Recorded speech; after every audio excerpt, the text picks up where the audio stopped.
Bismillahirrahmanirrahim. Assalamualaikum warahmatullahi wabarakatuh. Alhamdulillahi rabbil alamin. Wabihi nasta'in wa ala umurid dunya waddin. Asyhadu an la ilaha illallah wahdahu la syarikalah, al-malikul haqqul mubin. Wa asyhadu anna Muhammadan abduhu wa rasuluhu, shadiqul wa'dil amin. Para Bapak, Ibu, dan saudara-saudara sekalian jamaah pengajian Masjid Namira yang saya hormati, wabil khusus seluruh jajaran pengurus Yayasan Masjid Namira dan pengurus takmir Masjid Namira yang hadir pada kesempatan ini. Kita bersyukur kehadirat Allah Subhanahu wa Ta'ala bisa bertemu kembali di dalam agenda kegiatan yang tentu mudah-mudahan ini memberikan manfaat buat kita semuanya dalam rangka upaya kita yang terus-menerus di dalam meningkatkan keimanan dan ketakwaan kita kepada Allah Subhanahu wa Ta'ala. Para Bapak dan Ibu sekalian, saya ingin mengulang sebuah statement yang saya sampaikan pada pengajian Ahad pagi kemarin, di Ahad pertama bulan ini, bahwa eksistensi agama, ya, tingkat publisitas dan popularitasnya begitu, itu akan sangat ditentukan oleh seberapa banyak orang melaksanakan agama itu. Kira-kira seperti itu. Jadi saya mengambil contoh yang sangat sederhana. Ketika di sebuah kampung itu ada masjid, tapi kemudian tidak ada satupun kegiatan yang ada di masjid itu, bahkan sholat berjamaah pun tidak ada, maka akan dengan mudah orang mengatakan Islami kuno ciono apa enggak, ya kan? Orang akan gampang mengatakan seperti itu. Iki ono masjid kok gak digawe sholat, iki ono masjid kok gak dinggoni ibadah. Ini masih ada nggak Islam di tempat ini, kira-kira begitu. Ya, sehingga agama itu menjadi sesuatu yang kurang menarik untuk diikuti ajarannya, kira-kira seperti itu. Dan sekali lagi saya ingin mengulang apa yang saya sampaikan kemarin. Inilah yang menyebabkan negara-negara di Eropa khususnya itu mengalami penurunan drastis yang terkait dengan pemeluk agama di tempat itu. Kenapa? Karena agama nggak menarik buat mereka, sehingga banyak tempat-tempat ibadah mereka itu kosong dan kemudian dijual ke orang lain, ya kan? Yang mungkin berkali-kali ini saya sampaikan, ya, saya tidak pernah bosan mengulang hal yang sangat menggembirakan ini. Bagaimana pimpinan wilayah Muhammadiyah Jawa Timur misalnya membeli sebuah gereja di Madrid dan kemudian dirubah menjadi masjid. Dan itu bukan satu-satunya. Ya, banyak sekali tempat-tempat ibadah di sana yang akhirnya dijual dan kemudian berubah fungsi. Salah satunya adalah berubah menjadi masjid. Nah, saya berangkat ke sini tadi sekalian, ya, itu saya sempat membaca artikel di internet, nanti bisa dilihat lagi di rumah, barangkali kita kepingin mengetahui itu, ya. Jadi CNBC Indonesia itu pernah merilis tentang 20 negara yang paling tidak percaya kepada Tuhan. Jadi ini dihitung berdasarkan persentase, bukan jumlah penduduknya. Jadi ada 20 negara yang paling tidak percaya Tuhan. Karena tidak percaya Tuhan kan berarti mereka tidak beragama. Karena mereka tidak beragama, maka mereka tidak melaksanakan ajaran agama, kira-kira begitu. 20 itu yang pertama adalah Republik Ceko. Ceko ini dulu namanya Cekoslovakia, dan kemudian pecah negara ini menjadi Republik Ceko dan Republik Slovakia. Ya, itu pertama. Itu 78,4% penduduknya itu tidak percaya Tuhan. Sementara dari data statistik, ya, itu Republik Ceko itu adalah negara dengan mayoritas penduduknya Kristen. Tapi 78% dari penduduknya tidak percaya Tuhan. Kan berarti mereka tidak melaksanakan ajaran agamanya. Ya. Kemudian yang kedua adalah Korea Utara. Nah, itu wajar. Ya kan? Memang Korea Utara adalah negara komunis. Sehingga 71% penduduknya itu tidak percaya Tuhan. Maksudnya, tidak semua mereka yang berfaham komunisme itu tidak percaya Tuhan. Ya. Ada orang komunis itu yang bertuhan. Ya kan? Dulu kita kenal namanya Tan Malaka misalnya ya. Pahlawan, ya bukan pahlawan ya. Belum masuk di dalam pahlawan kalau nggak salah, saya nggak tahu persis. Tan Malaka itu orang Sumatera Barat. Ya, dan dia adalah pengikut Islam yang taat, tapi paham gerakannya adalah komunisme, kira-kira seperti itu, atau SI merah istilahnya waktu itu. Yang ketiga adalah Estonia, yang keempat adalah Jepang, yang kelima adalah Hong Kong, yang keenam adalah China. China ini separuh lebih penduduknya itu tidak bertuhan, sehingga secara populasi China itu negara yang paling banyak penduduknya tidak bertuhan, karena sekarang Cina itu menempati posisi kedua dengan jumlah penduduk terbanyak di dunia.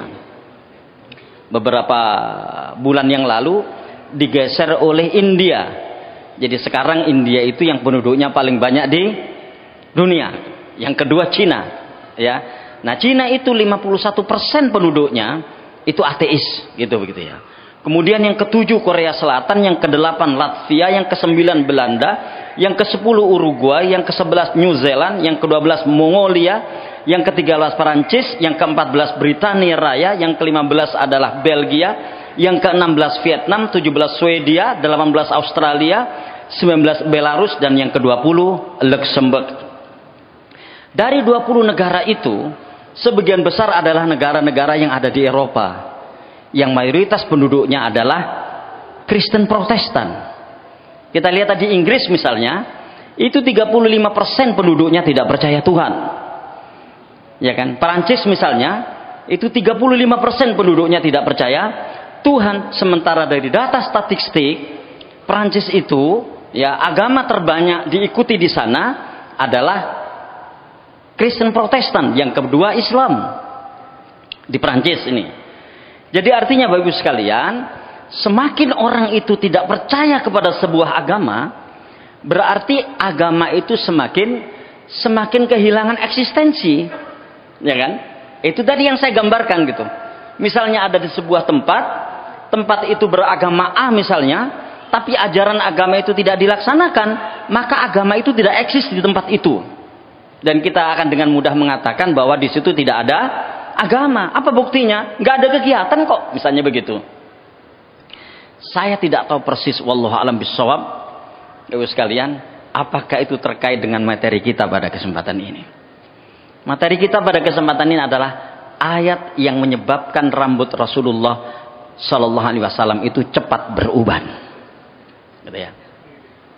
Saya juga nggak tahu, ya mungkin secara medis itu seperti apa uban itu. Ada yang mengatakan uban itu karena faktor hormonal, ya kan? Atau karena faktor makanan yang dimakan, yang mungkin zat kimianya banyak dan kemudian naik ke atas, kira-kira begitu, sehingga rambut berubah menjadi putih. Atau kakean pikiran gitu ya. Karena kalau kakean mikir, insya Allah nggak menyebabkan rambut ini beruban. Tapi yang menyebabkan rambut itu beruban, kakean pikiran. Ya, dan seterusnya. Nah, ada satu ayat di dalam Al-Quran itu yang karena ayat itu rambut Rasulullah SAW itu cepat beruban. Dan ayat itu adalah ayat tentang istiqomah. Ya, ayat tentang istiqomah.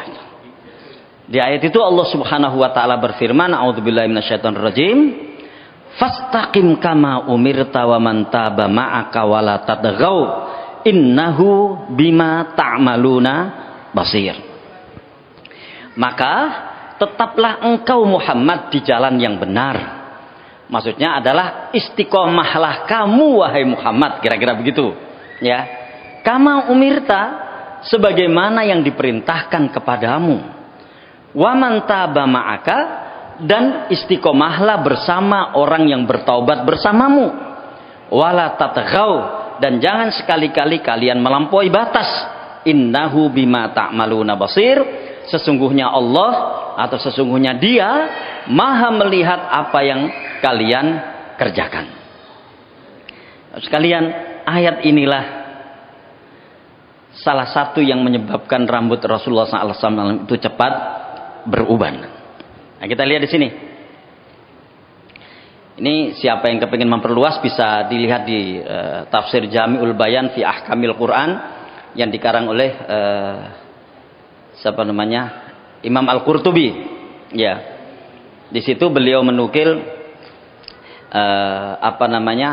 pendapatnya Ibnu Abbas. Beliau mengatakan, ini Ibnu Abbas ya, mengatakan begini. Manuzila ala Rasulillahi sallallahu alaihi wasallam ayatan hiya asyaddu wala asyakku min hadhil ayati alaihi.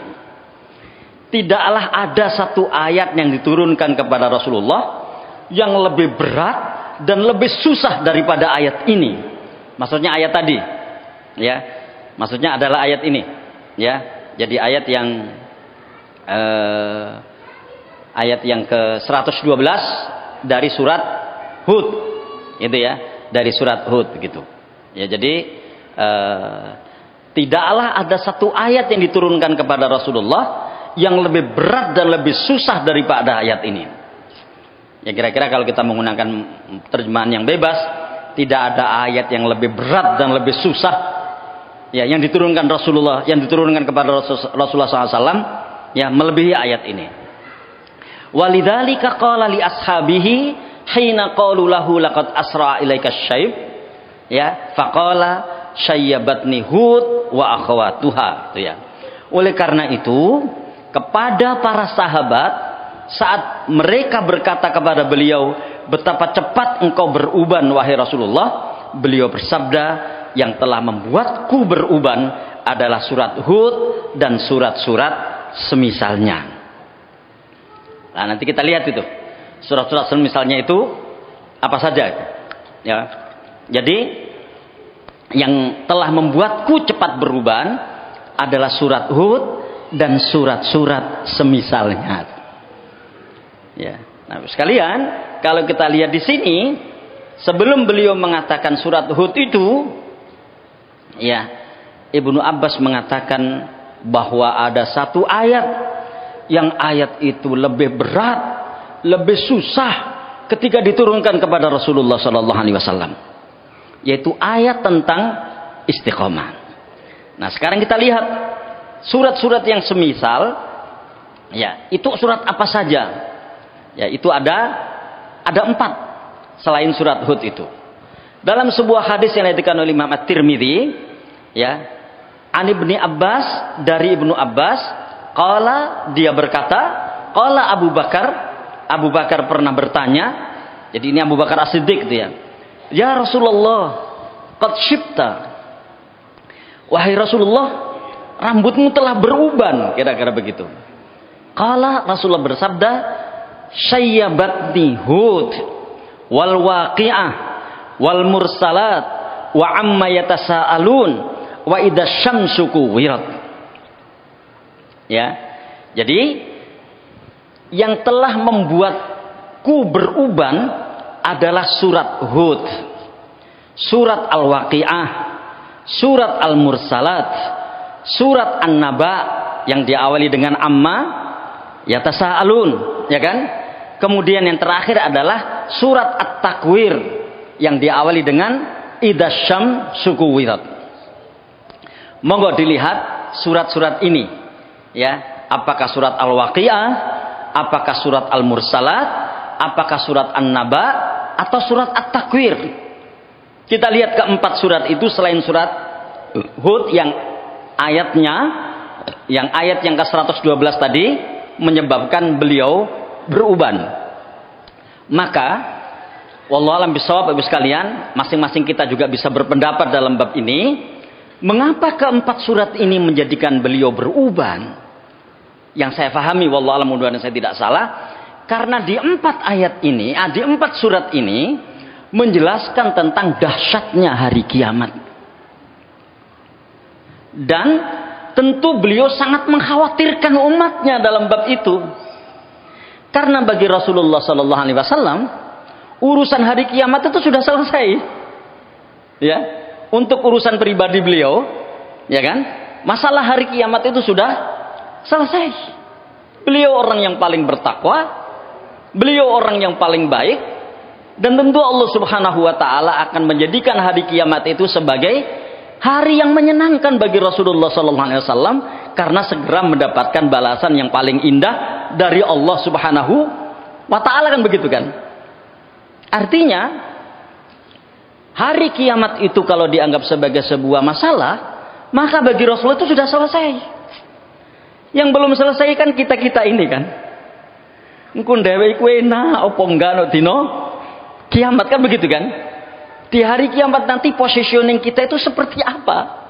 Apakah termasuk orang-orang yang mendapatkan perlindungan dari Allah Subhanahu wa taala di saat tidak ada perlindungan kecuali perlindungan darinya? Ataukah naudzubillah min dzalik termasuk orang-orang yang tenggelam karena keringatnya sendiri? Kan begitu kan disebutkan dalam hadis, ya kan? Matahari didekatkan dan kemudian banyak manusia yang tenggelam karena keringatnya sendiri. Itu kan situasi yang paling tidak enak yang akan dialami manusia. Tapi bagi Rasulullah SAW itu sudah selesai, sudah nggak ada masalah. Tapi kenapa beliau menjadikan keempat surat ini menjadi surat yang menjadikan rambut beliau cepat beruban? Itu kan karena beliau memperingatkan, karena beliau memikirkan umatnya. Ketika sakaratul maut, Ibu sekalian, ya, dan kita lihat bagi para nabi, sakaratul maut itu adalah sebuah pintu untuk bisa segera mendapatkan balasan kebahagiaan. Tapi Rasulullah SAW ketika sakaratul maut itu masih memanggil-manggil umatnya, umatku, umatku, ya kan? Artinya kalau keempat surat ini menyebabkan rambut beliau cepat beruban, itu sebetulnya bukan karena beliau memikirkan persoalan diri beliau itu, tapi memikirkan kita umatnya ini, ya kan? Kira-kira umat saya nanti itu seperti apa ketika hari kiamat itu datang, kan begitu kan? Ya, jadi itu yang dimaksud sebetulnya. Nah, 4 surat ini kira-kira wallahu a'lam bishawab saya bisa menyimpulkan seperti itu. Tapi sekalian, ini kan ayat yang menyenangkan. Sebagai sebuah teori istiqomah, ya kan? Ini kan ayat yang menyenangkan. Tapi kenapa kemudian ayat ini menyebabkan rambut beliau cepat beruban? Ya, istiqomahlah kamu Muhammad, sebagaimana yang diperintahkan kepadamu, dan istiqomahlah bersama orang-orang yang bertaubat bersamamu. Dan jangan sekali-kali kalian melampaui batas. Sesungguhnya Allah Subhanahu wa taala Maha tahu atas apa yang kalian perbuat. Indah kan? Ya kan? Ayat ini kan indah. Tapi kenapa ayat ini menyebabkan rambut beliau cepat beruban? Saya juga tidak tahu, Ibu sekalian. Wallahu a'lam bishawab. Saya membuka buku-buku tafsir, itu tidak dijelaskan bab itu. Paling enggak 2 tafsir yang saya buka sebelum saya berangkat ke sini tadi, yaitu tafsir Al-Qurtubi dan tafsir At-Tabari, itu hanya dijelaskan tafsirnya. Inilah pemahaman ayat ini. Tapi kenapa Rasulullah rambutnya cepat beruban karena ayat yang seindah ini? Itu tidak disilakan. Ya, saya nggak tahu kalau ada tafsir lain yang menjelaskan. Tapi wallahu a'lam bishawab, ya kan? Saya perkirakan kira-kira nggak jauh beda dengan 4 surat yang tadi saya sebutkan itu. Nggak jauh beda dengan surat Al-Mursalat, nggak jauh beda dengan surat Al-Waqi'ah, nggak jauh beda dengan surat An-Naba, dan nggak jauh beda dengan surat At-Takwir. Tapi kalau keempat surat tadi kan jelas, karena ada dahsyatnya hari kiamat yang dijelaskan di dalam 4 surat itu. Ini kan nggak menjelaskan itu, nggak menjelaskan dahsyatnya hari kiamat, sehingga kira-kira apa yang dikhawatirkan Rasulullah SAW terhadap umatnya terkait dengan ayat ini. Nah, kira-kira begitu. Wallahu a'lam bishawab. Sekali lagi, mudah-mudahan saya tidak salah. Yang dipikirkan Rasulullah sallallahu alaihi wasallam adalah keterikatan umat beliau dengan agamanya, ya kan? Yang mungkin semakin lama semakin renggang. Kira-kira begitu.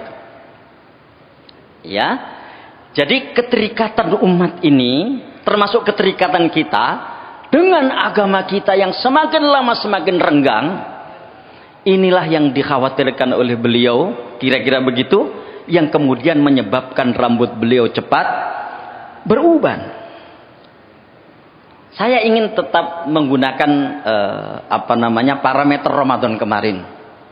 Ya kan? Betapa 30 hari di bulan Ramadan kemarin, betapa dekatnya kita itu dengan Islam. Ya kan? Betapa dekatnya kita itu dengan Islam. Bukti kedekatan kita dengan Islam di bulan Ramadan kemarin adalah semakin banyaknya amal-amal ibadah yang kita kerjakan. Kalau masalah diterima atau tidak, itu kan kita nggak tahu semuanya. Kita hanya bermohon kepada Allah Subhanahu wa Ta'ala, mudah-mudahan Allah menerima kita. Dan itu sebabnya ketika Idul Fitri itu disyariatkan kita ngomong ke saudara kita, taqabbalallahu minna wa minkum, dan kemudian saudara kita menjawab taqabbal ya karim, kan begitu kan? Mudah-mudahan Allah Subhanahu wa Ta'ala menerima ibadah kita. Tetapi secara publisitas yang tampak di permukaan di bulan Ramadan kemarin kan kita luar biasa, sangat dekat kita itu dengan agama. Ya, tidak ada satupun kegiatan-kegiatan keagamaan di bulan Ramadan kemarin yang masjid itu sepi, tidak ada, pasti ramai. Ya kan? Sholat tarawih penuh, ya, buka bersama penuh, bahkan sahur bersama penuh, ya kan?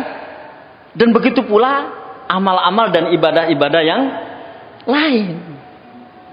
Tapi mari kita tanya kepada diri kita masing-masing, setelah Ramadan berlalu, apakah kita sama dekatnya dengan bulan Ramadan kemarin?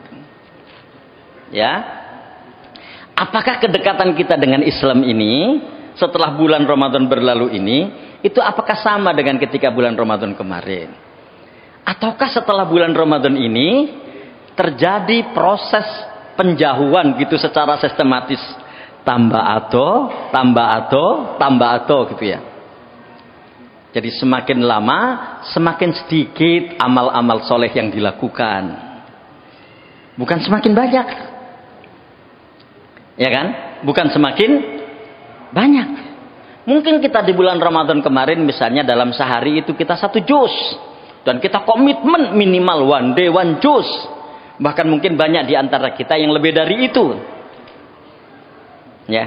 Nah, apakah setelah Ramadan ini masih one day 1 juz atau one day 1 lembar gitu kan? Atau one day belum tentu baca Quran. Kenapa? Karena itu semuanya menyangkut masalah keistiqomahan sebetulnya. Istiqomah itu kan 2 itu Ibu sekalian. Kuncinya apa? Pertama, konsistensi. Jadi konsisten istiqomah. Yang kedua adalah keberlanjutan atau keterus menerusan. 2 itulah kata kunci istiqomah sebetulnya. Konsistensi dan keberlanjutan gitu. Nah kan? Nah sama, qiyamul lail juga seperti itu. Sholat tarawih yang kita lakukan kemarin itu kalau di bulan-bulan yang lain kan namanya qiyamul lail atau sholat tahajud kan begitu kan? Ya. Kalau di bulan Ramadan kemarin kan 1 malam 1 tahajud. Jadi one night one tahajud atau one night one qiyamul lail gitu. Nah, apakah setelah Ramadan masih seperti itu? Ya. Ataukah bahkan bukan lagi one night one tahajud, mungkin bisa 10 malam cuma 1 kali qiyamul lail misalnya. Kita nggak tahu kan, masing-masing kan kita bisa melihat diri kita masing-masing. Dan Bapak Ibu sekalian, itu terkait dengan persoalan istiqomah. Dan kita kembalikan ke yang pertama tadi saya sampaikan. Mengapa negara-negara di Eropa itu mengalami krisis orang yang melaksanakan ajaran agamanya, ya kan? Itu kan karena agama tidak lagi menarik buat mereka. Karena agama tidak menarik buat mereka, meskipun agama mereka adalah Kristen misalnya, mereka nggak tertarik untuk melaksanakan agama itu dengan amalan-amalannya.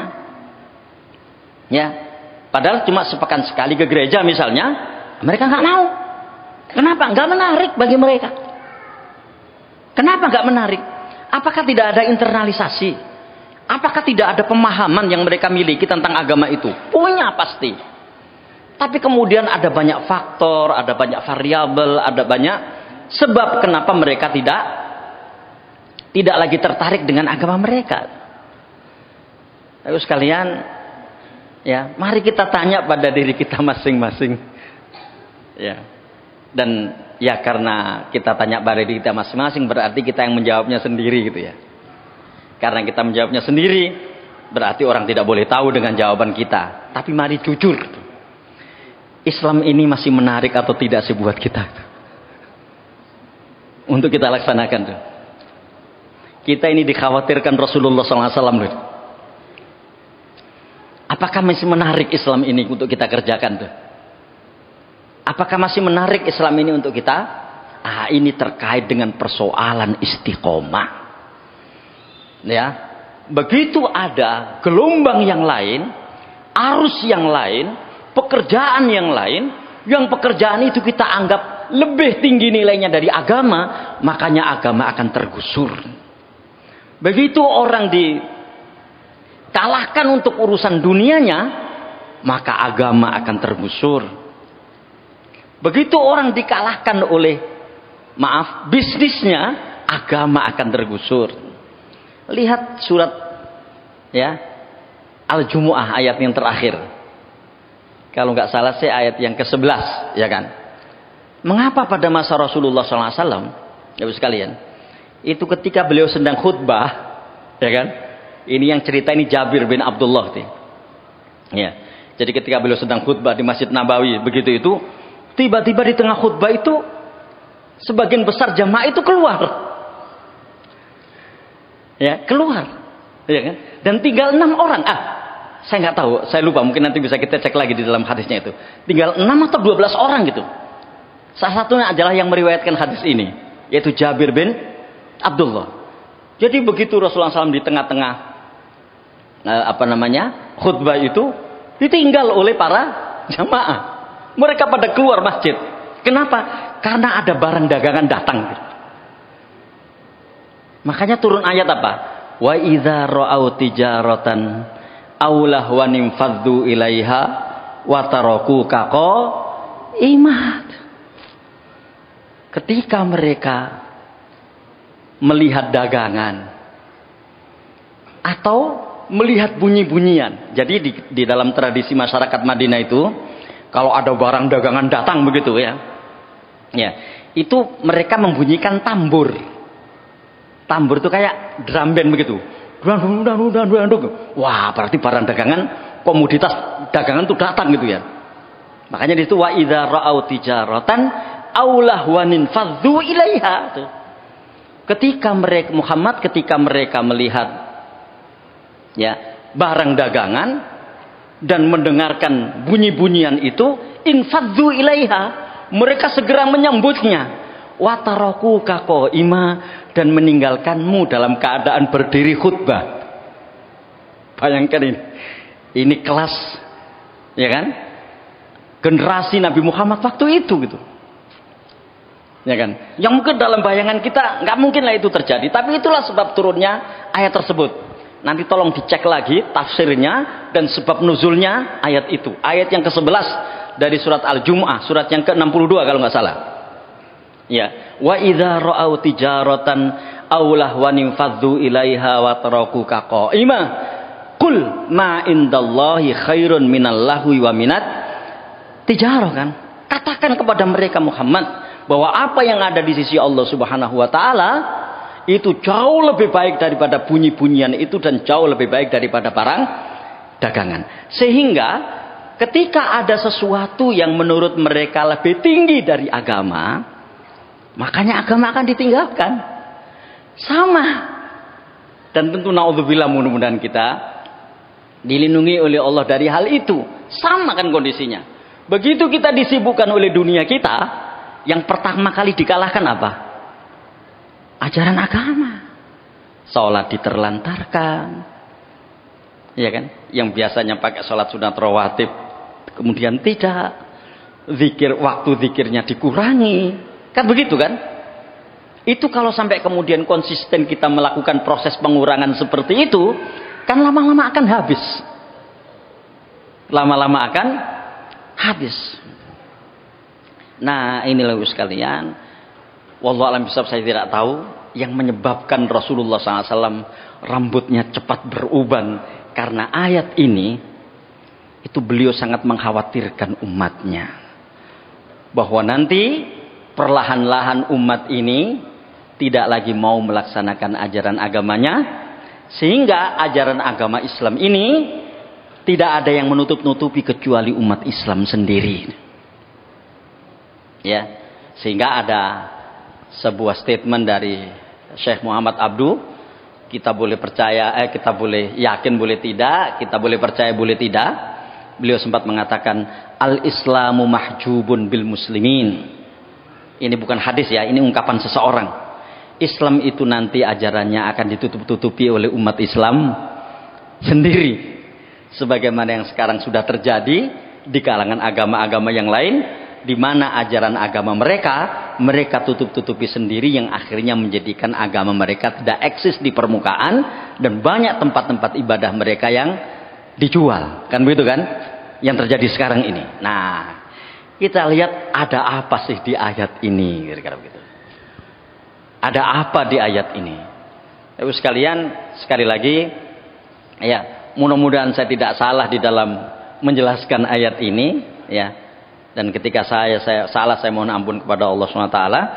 Bahwa ayat ini, ibu sekalian, itu adalah ayat yang menjelaskan tentang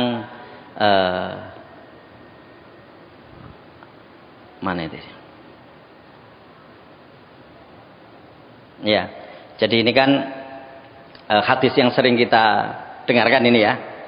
Jadi bahwa kesimpulan dari para ulama hadis ini, Islam itu ada di dua kata ini gitu. Jadi iman dan istiqomah. Saya tidak menjelaskan lagi karena sudah terlalu sering hadis ini kita sampaikan ya kan. Ketika ada seorang sahabat yang bertanya pada Rasulullah, wahai Rasulullah,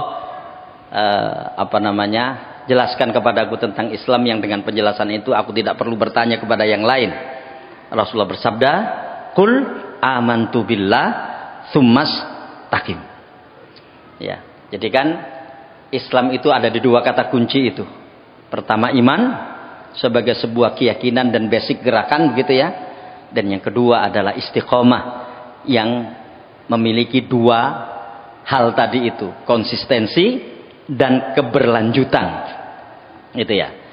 Nah, sekarang ayat tadi itu saya menyebutnya adalah ayat yang berisi tentang panduan istiqomah. Dan itu ada 3 panduan itu. Dan ketiga-tiganya ini saling terkait satu dengan yang lain dan saling menguatkan satu dengan yang lain. Ketika itu ada di dalam diri kita, itu juga seperti itu. Ketiga-tiganya ini harus ada dalam diri kita, yang saling menguatkan satu dengan yang lain. Manakala satu tidak ada, itu akan melemahkan yang lainnya. Kira-kira begitu. Yang manakala satu itu tidak ada, itu akan melemahkan yang lainnya. Yang pertama-tama adalah fastaqim kama umirta. Ya. Istiqomahlah kamu Muhammad sebagaimana yang diperintahkan kepadamu. Berarti ini adalah istiqomah berbasis pengetahuan. Ya, istiqomah berbasis pengetahuan. Jadi orang itu memahami benar Islam ini. Orang itu memahami benar iman ini. Karena itu dia memahami benar apa istiqomah yang harus dia kerjakan.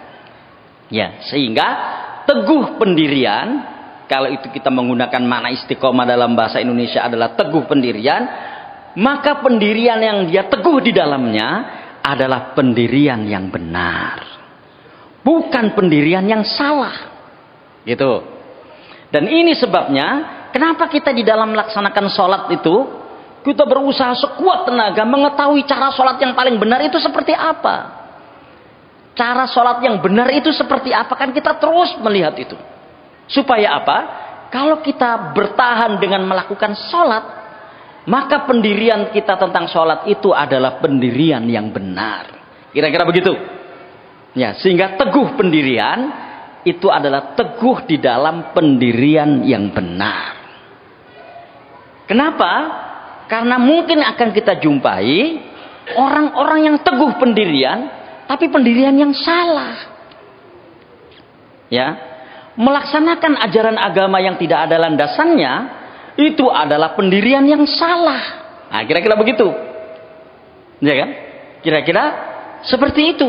Sehingga kita berijtihad dan bersungguh-sungguh sebisa mungkin untuk mencari kira-kira yang benar itu ada di mana. Ya. Kalau Persyarikatan Muhammadiyah misalnya ya ketika didirikan, itu kan ada 3 yang menyebabkan orang itu berpendirian salah ketika melaksanakan Islam itu. Ya, 3 itu adalah takhayul, bid'ah, dan khurafat misalnya. Kita sudah paham itu semuanya itu. Itulah sebetulnya yang menjadikan Islam itu tidak benar ketika dilaksanakan, karena di sana ada takhayul, di sana ada bid'ah, dan di sana ada khurafat. Yang manakala orang bertahan dengan perlakuan-perlakuan seperti itu, maka orang ini teguh terhadap pendirian yang salah. Itu kira-kira. Dan Bapak sekalian, ini jugalah yang terjadi di dalam agama-agama yang lain. Ya, perlahan-lahan kenapa agama itu tidak eksis? Ya, itu karena mereka mempersoalkan ajaran agamanya. Ya, mempersoalkan ajaran agamanya. Sekarang ini kalau kita lihat di Eropa, salah satu sebab kenapa gelombang mu'alaf itu tinggi, ya, itu kan karena mereka banyak mendapatkan kesalahan-kesalahan di dalam kitab suci mereka. Ya, di dalam kitab suci mereka. Anda tahu nanti tadi ketika saya berangkat ini saya juga ngelihat TikTok ya, ada seorang mu'alaf China ya, yang diwawancarai sama Umairama. Ada bagus pernyataan. Dia bilang kita harus bedakan antara agama dengan pemikiran agama, katanya itu. Orang ini, ya kita boleh setuju boleh tidak itu. Kenapa? Kalau pemikiran agama itu agama dicampuri oleh pendapat dan akal orang, yang kemudian agama itu menjadi tidak original lagi. Ya kan? Nah, kalau Al-Quran itu sebagai kitab suci, Al-Quran itu murni, dia dari Allah Subhanahu wa Ta'ala, dan tidak ada pendapat atau akal orang di dalam ayat-ayat dan surat-surat Al-Quran tersebut. Tidak ada pikiran Nabi Muhammad di situ, ya kan? Sebagai orang yang diberikan mandat oleh Allah Subhanahu wa Ta'ala untuk diturunkan Islam kepada beliau, tidak ada pendapat pribadi beliau di dalam ayat-ayat Quran itu. Murni dia adalah kalamullah, ya kan? Titah Allah yang disampaikan kepada Rasulullah Sallallahu Alaihi Wasallam, wahyu dari Allah yang disampaikan kepada Rasulullah SAW. Sementara ya kitab-kitab yang lain itu sudah banyak campur aduk akal manusia ke dalam kitab itu, ya kan? Yang namanya Injil misalnya, itu tidak ada satupun yang kemudian dijelaskan di sana bahwa Tuhan itu 3 misalnya. Nggak ada. Adanya 3 itu karena ada campur tangan akal manusia mengintervensi kitab itu. Sehingga kemudian hal yang paling fundamental menjadi berubah.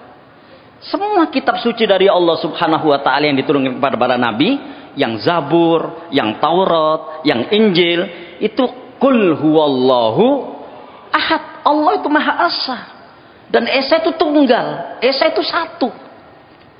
Ya, makanya kan ditegaskan itu di surat Al-Ikhlas itu ya. Satu-satunya surat yang nama surat itu tidak ada dalam surat itu. Nah, yang juga saya tidak tahu apa hikmahnya gitu ya. Kalau kita lihat semua nama surat di dalam Al-Quran itu ada di dalam surat itu. Misalnya surat Al-Baqarah, maka ada kata Al-Baqarah di dalam surat itu. Ya, surat Ali Imran itu ada kata Ali Imran di dalam surat itu. An-Nisa, ada kata An-Nisa di dalam surat itu. Al-Maidah, ada kata Al-Maidah dalam surat itu. Ya, sampai surat-surat yang kecil, misalnya ada surat Qaf. Huruf Qaf dibaca Qaf ada di dalam surat itu. Tapi untuk surat Al-Ikhlas itu tidak ada kata Al-Ikhlas di dalam surat itu. Ya kan? Qul huwallahu ahad, Allahus samad, lam yalid wa lam yulad wa lam yakul lahu kufuwan ahad. Tidak ada kata Al-Ikhlas di situ. Ya, tidak ada kata Al-Ikhlas di situ. Nah, itu Bapak sekalian. Ya, jadi ya, semua kitab suci yang diturunkan oleh Allah Subhanahu wa taala kepada para nabi, ya, itu akidahnya itu akidah qul huwallahu ahad. Apakah yang diturunkan kepada Nabi Daud? Apakah yang diturunkan kepada Nabi Musa? Apakah yang diturunkan kepada Nabi Isa? Ataukah yang diturunkan kepada Nabi Muhammad sallallahu alaihi wasallam? Tapi kenapa kemudian kok bisa jadi berubah seperti itu? Karena banyak pemikiran-pemikiran agama yang mengintervensi kitab itu. Nah, gitu. Nah, Bapak sekalian, di dalam Islam tidak terjadi seperti itu. Makanya Islam itu tetap dinamakan kitab suci. Karena tidak ada satupun pendapat dan akal manusia yang mencampuri ayat itu atau yang mencampuri surat itu. Ya, makanya istiqomah yang kita lakukan itu adalah istiqomah yang berbasis pemahaman berawal dari keimanan. Yang aplikasinya itu di hadis ini. La yastaqimu imanu abdin hatta yastaqima qalbuhu wa la yastaqimu qalbuhu hatta yastaqima lisanuhu. Tidaklah istiqomah iman seorang hamba sampai istiqomah hatinya. Jadi tidaklah orang itu imannya istiqomah sampai kemudian hatinya istiqomah. Kan kita beramal itu kan dari mana? Dari niat kan? Dan niat itu ada di mana? Niat itu ada di dalam hati. Ya. Wala yastaqimu qalbuhu hatta yastaqima lisanuhu. Dan tidaklah istiqomah hatinya sampai istiqomah lisannya. Maka, ya kan, orang yang hatinya kafir tapi lisannya mengucapkan keislaman, itu disebut munafik. Kenapa? Karena nggak sesuai antara apa yang dia ucapkan dengan apa yang ada di dalam hatinya. Kan seperti itu.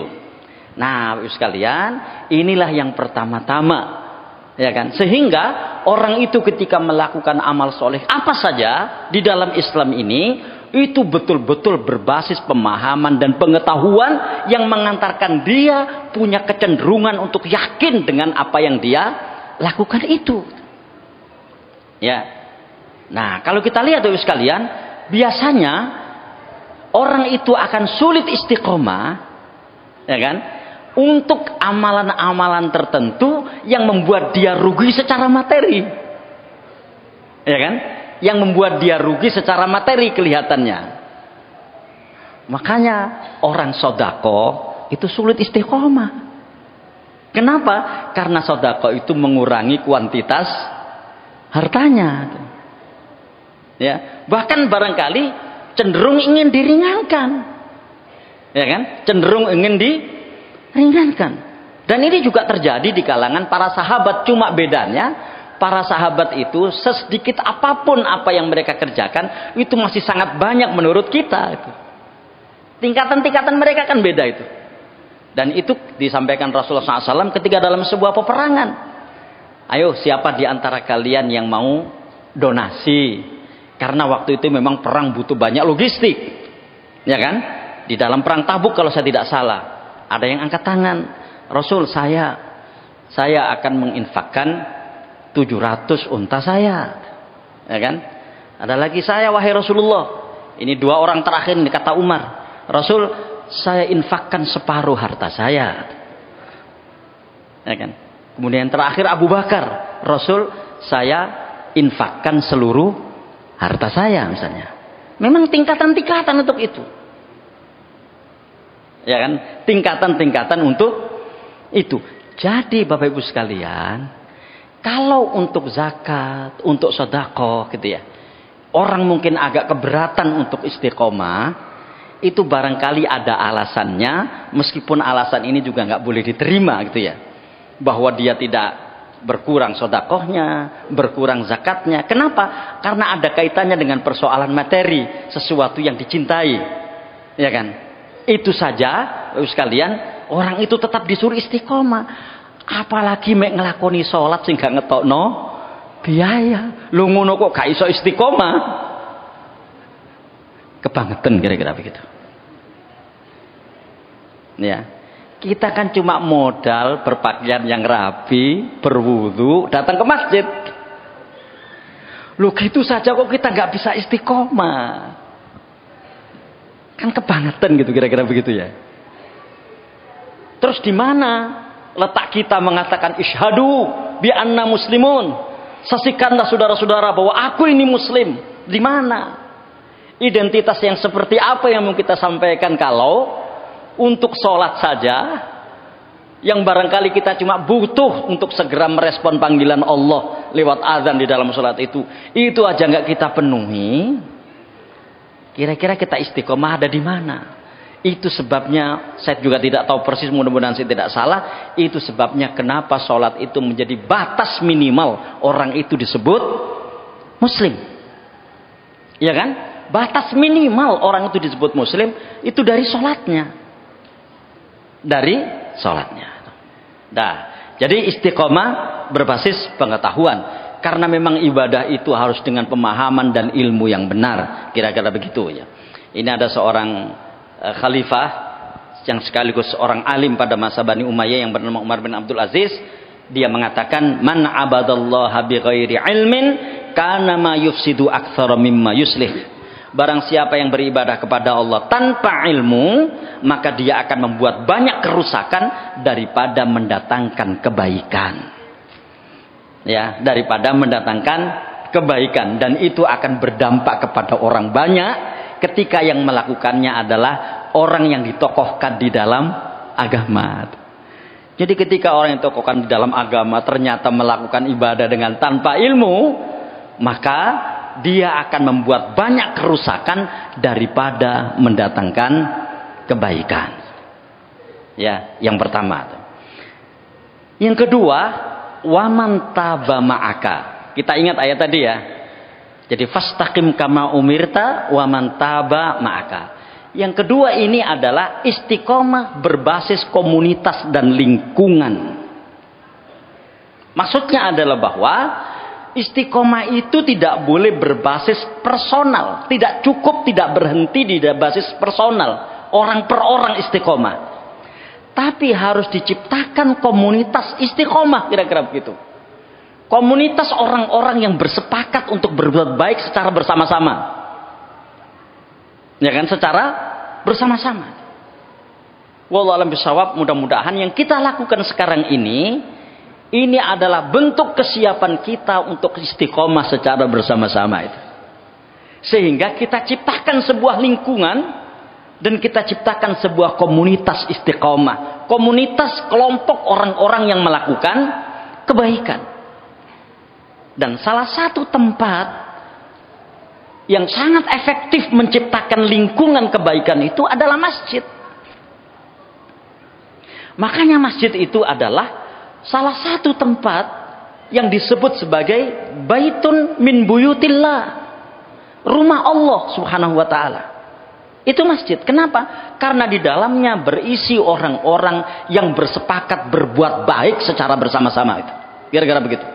Sehingga terciptalah sebuah lingkungan istiqomah, lingkungan kebaikan di tempat itu. Ya. Dan itu wallahu a'lam bishawab, saya nggak tahu kenapa ada hadis berbunyi itu ya. Man bana masjidan banallahu baitan fil jannah, ya kan? Barang siapa yang membangun masjid, maka Allah akan membangunkan rumah di surga. Dan hadis ini sahih. Kenapa begitu? Ya, terus terang mungkin itu banyak hikmahnya. Salah satunya karena masjid adalah tempat berhimpunnya orang-orang yang bersepakat untuk istiqomah di dalam kebaikan. Ya, termasuk yang kita lakukan sekarang ini. Ya kan?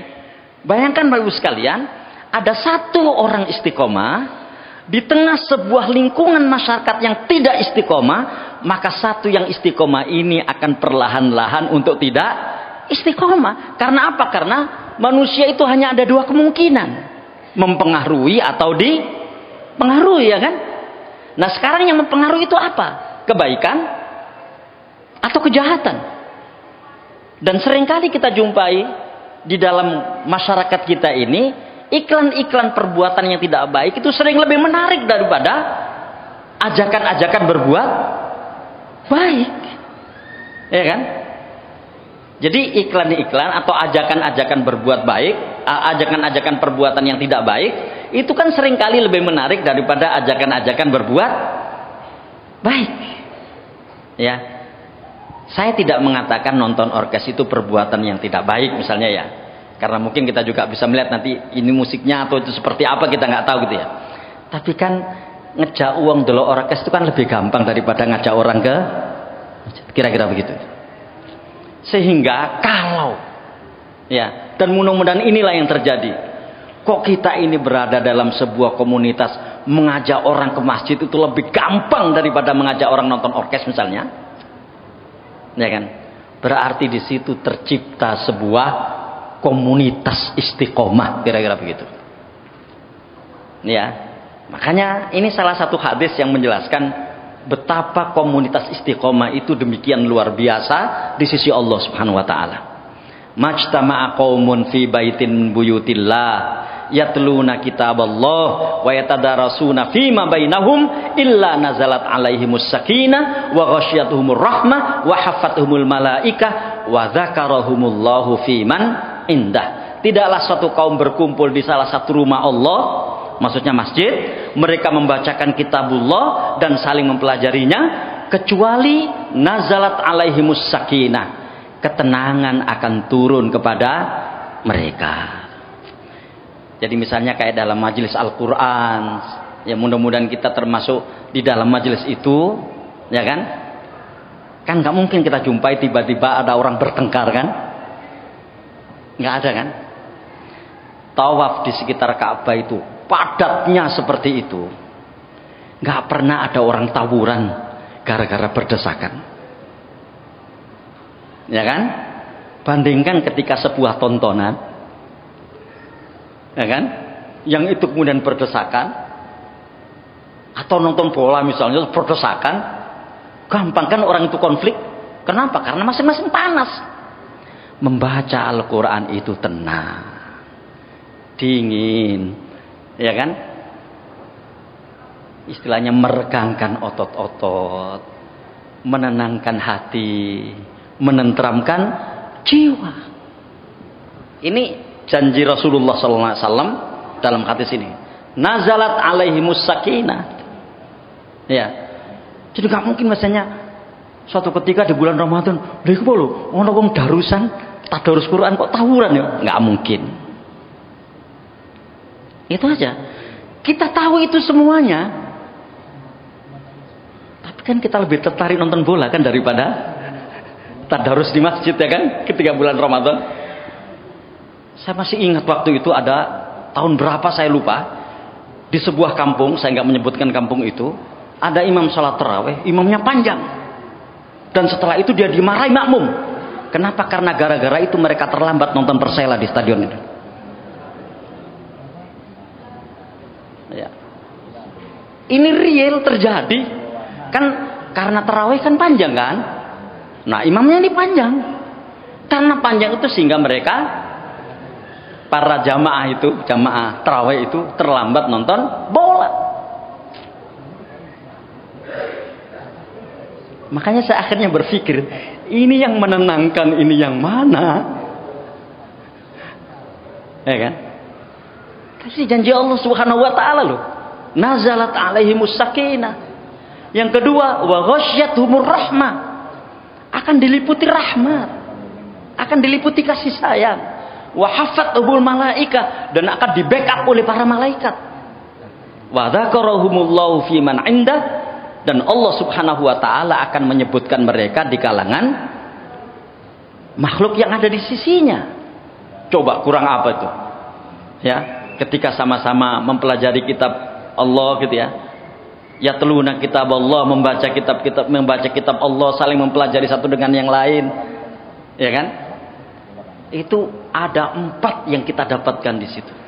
Ketenangan akan turun, rahmat akan turun, malaikat membackup, dan Allah Subhanahu wa taala akan menceritakan kita di hadapan makhluk-makhluknya yang ada di sisinya itu. Hadis ini sahih, diriwayatkan oleh Imam Muslim. Ya. Jadi istiqomah berbasis komunitas. Karena Bapak sekalian, pada saat yang sama mungkin kita jumpai orang-orang yang bersepakat untuk teguh pendirian dalam hal-hal yang salah gitu.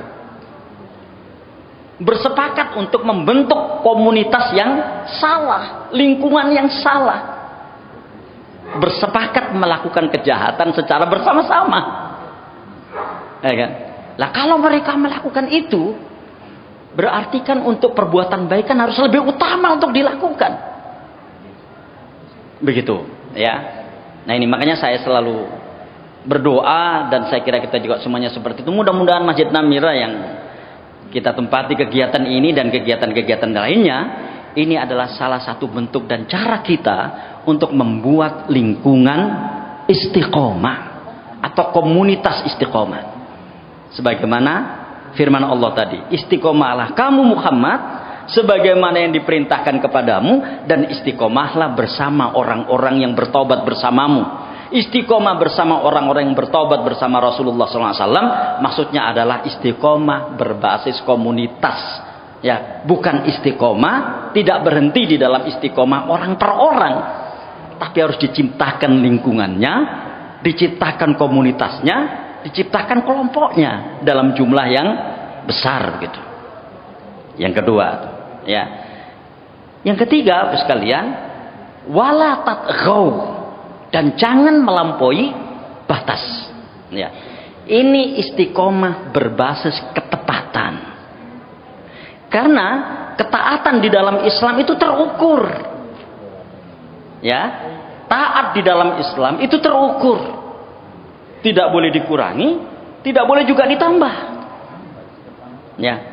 Nah, sekalian, di dalam Al-Qur'an itu disebutkan bangsa yang mereka ini berlebih-lebihan atau melampaui batas di dalam melaksanakan ajaran agamanya. Sebagaimana yang ada di ayat ini, surat An-Nisa ayat yang ke-171. Saya bacakan ya. Ya ahlal kitab, wahai para ahli kitab, la taghlu fi dinikum, jangan sekali-kali kalian melampaui batas dalam melaksanakan ajaran agama kalian. Wala taqulu Allahi illal haq, dan jangan sekali-kali kalian mengatakan sesuatu tentang Allah kecuali dengan benar. Nah, apa bentuk penyimpangan mereka? Apa bentuk mereka itu melampaui batas? Innamal masihu Isa ibn Maryam Rasulullah wa kalimatuhu alqaha ila Maryam wa ruhun minhu fa aminu billahi wa rusulihi wa la taqulu salata gitu. Ya. Sesungguhnya Nabi Isa bin Maryam itu adalah Rasul Allah. Wa kalimatuhu alqaha ila Maryam, dan kalimat Allah, maksudnya proses penciptaannya, alqaha ila Maryam, disampaikan kepada Maryam, wa ruhun minhu, dan ruh dari Allah Subhanahu wa taala. Ya kan? Fa aminu billahi wa rasulihi, maka berimanlah kepada Allah dan para rasulnya, wala taqulu salata, dan jangan mengatakan Tuhan itu 3. Itu melampaui batas, kira-kira begitu. Itu melampaui batas. Nah, Bapak sekalian, wallahu a'lam bishawab, kalau yang saya pahami dalam ayat ini berarti melampaui batas di dalam agama itu ada 2 kemungkinan. Pertama, melampaui batas di dalam menjalankan syariat agama itu. Dan yang kedua adalah melampaui batas di dalam memperlakukan orang-orang yang tidak sejalan dengan dia. Gitu. Yang pertama, melampaui batas dalam syariat agama. Ya. Itu biangnya adalah orang Yahudi dan orang Nasrani. Orang Yahudi mengatakan Uzair anak Allah, sementara orang Nasrani mengatakan Nabi Isa alaihissalam adalah anak Allah, kata mereka. Ya kan? Dan itu melampaui batas. Mereka adalah makhluk. Saking melampaui batasnya dalam melakukan syariat agama, sampai manusia didudukkan di kursi ketuhanan. Kira-kira begitu. Ya, manusia didudukkan di kursi ketuhanan, disembah dan seterusnya.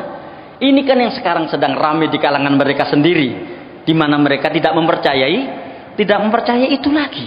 Ide Trinitas, ya, yang tiga itu kan ada setelah 300 tahun Nabi Isa meninggal. Apa Nabi Isa diangkat oleh Allah Subhanahu wa taala ke langit kalau dalam syariat Islam? Ya, jadi Nabi Isa nggak tahu menau. Ya kan?